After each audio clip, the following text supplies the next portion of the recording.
Guys বলক আজি মোৰ লগত গড়গাঁও মহাবিদ্যালয়ৰ উদ্ভিদ বিজ্ঞান বিভাগৰ গ্ৰীণ হাউচটো চাওঁ।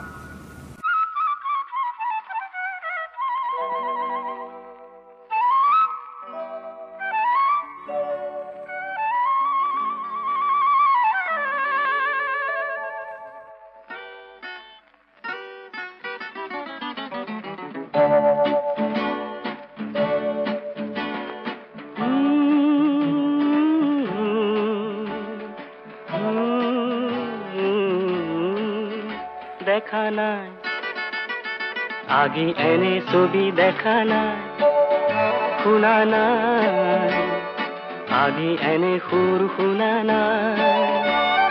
ফুলে মাতে রোদে মাতে নিবিড় ছায়ায়, শান্তি যেন বই যায় বনে নিজৰাই। পোৱা নাই এনে শিহৰণ পোৱা নাই।